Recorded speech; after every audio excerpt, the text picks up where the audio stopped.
வணக்கம். Mister motivational தமிழோட் mister and Mrs podcast நிகழ்ச்சியோட 4வது எபிசோடுக்கு உங்களை வரவேற்கிறோம். நான் உங்க கலைவாணி. நான் உங்க சஞ்சீவ். இன்னைக்கு பேச போற டாபிக் ரொம்பவே கலர்ஃபுல்லானது. ஏன்னா அது நம்ம குழந்தைகள் தினத்தை பத்தி. ஆமா கலைவாணி, போன எபிசோட்ல ஒர்க் லைஃப் பேலன்ஸ் பத்தி பேசணும். நாம 2 பேரும் வேலைக்கு போறதுனால அந்த சமநிலையை பத்தி பேசின டிப்ஸ் எல்லாருக்கும் உதவியா இருக்கும்னு நினைக்கிறேன். சரி, இந்த எபிசோட்ல குழந்தைகள் தினம்னா சும்மா சாக்லேட் கொடுத்துட்டு போறது மட்டும் இல்ல. அதுக்கு பின்னாடி ஒரு வரலாறும், அதைவிட முக்கியமா நாம பெற்றோரா என்ன செய்யணும்னு பேசலாம். முதல்ல குழந்தைகள் தினத்தை பத்தி பார்ப்போம். நாம இந்தியால எப்ப கொண்டாடுறோம்? நவம்பர் 14 ஏன்? நம்ம நெருஜி பிறந்த நாள். நேருவுக்கு குழந்தைகள் மேல எவ்வளோ பிரியம்னு நமக்கு தெரியும்.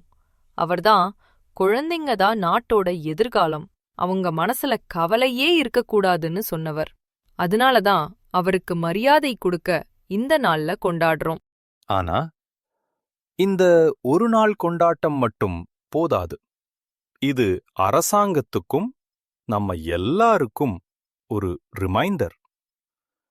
அதாவது நம்ம நாட்டுல ஒவ்வொரு குழந்தைக்கும் நல்லா படிக்க, பாதுகாப்பா இருக்க, சத்துள்ள சாப்பாடு கிடைக்குதான்னு நாம உறுதியா பார்க்கணும். கரெக்ட். இப்போ இருக்கிற காலத்துல குழந்தைகள்கிட்ட நடக்கிற தப்புகள், இன்டர்நெட்ல வர பிரச்சனைகள், சைபர் கிரைம் இதெல்லாம் அதிகமாயிட்டு வருது. அதனால அன்பை கொடுக்கறது எவ்வளவு முக்கியமோ அதைவிட முக்கியம் அவங்களுக்கு பாதுகாப்பான ஒரு உலகத்தை உருவாக்கிக் கொடுக்கணும். குழந்தைக்கு என்னென்ன வாங்கித் தர்றோங்கிறத விட நாம அவங்க கூட எவ்வளவு நேரம் குவாலிட்டி டைம் செலவு செய்றோங்கிறது தான் முக்கியம். ஆபீஸ்ல இருந்து வந்ததும் டேய் விளையாடப்போன்னு சொல்லிட்டு நாம போனை பார்க்க கூடாது. ஆமா, குழந்தைகள் உங்ககிட்ட பேச வரப்போ போனை ஓரமா வச்சுட்டு அவங்க கண்ணை பார்த்து பேசணும். அவங்க சொல்றது சின்ன விஷயமா இருந்தாலும் அதுக்கு மதிப்பு கொடுக்கணும். அப்போதான் அவங்க எல்லா விஷயத்தையும் நம்மகிட்ட ஒளிவு மறைவு இல்லாம சொல்லுவாங்க. அடுத்து நம்ம குழந்தைங்க நம்ம கிட்ட இருந்துதான் எல்லாத்தையும் கத்துக்கறாங்க. நாம தான் அவங்களுக்கு முதல் உதாரணம், ரோல் மாடல். நீங்க சத்தமா பேசுனா அவங்களும் கத்திக்கிட்டு தான் பேசுவாங்க. நீங்க அன்பா இருந்தா அவங்களும் அன்பா பழகுவாங்க. அதனால நம்ம பழக்க வழக்கங்களை நாம தான் முதல்ல மாத்திக்கணும்.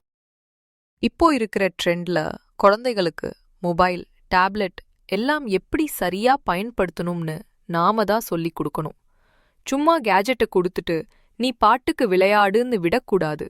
ஒரு லிமிட் கண்டிப்பா வைக்கணும். இந்த குழந்தைகள் தினத்துல நாம எல்லோரும் ஒரு சின்ன சபதம் எடுத்துக்கலாம். நம்ம குழந்தைகள் நல்ல உடலோடையும் சந்தோஷமான மனசோடையும் வளர்ப்போம். அவங்க ஆசைப்படுறதுக்கு நாம உறுதுணையா இருப்போம். குழந்தைகளை கொண்டாடுறது ஒரு நாள்தான். ஆனா அவங்களுக்கான அன்பையும் பாதுகாப்பையும் நம்ம வருஷம் முழுக்க பிரியாம கொடுக்கணும். அதுதான் நேரு மாமாவுக்கு நம்ம கொடுக்கிற உண்மையான மரியாதை. நண்பர்களே, குழந்தைகள் தினத்தை பத்தி நீங்க என்ன நினைக்கிறீங்க? கொண்டாட்டத்தை தாண்டி உங்க கடமைன்னு எதை நினைக்கிறீங்க? உங்க கருத்துக்களை கமெண்ட்ஸ்ல சொல்லுங்க. இந்த பாட்காஸ்ட் உங்களுக்கு பிடிச்சிருந்தா மிஸ்டர் மோட்டிவேஷனல் தமிழ் சேனலை சப்ஸ்கிரைப் பண்ணுங்க, லைக் பண்ணுங்க, மத்தவங்களுக்கும் ஷேர் பண்ணுங்க. அடுத்த எபிசோட்ல வேறொரு சூப்பரான டாபிக்கோட உங்களை சந்திக்கிறோம். நன்றி, வணக்கம். நன்றி, வணக்கம்.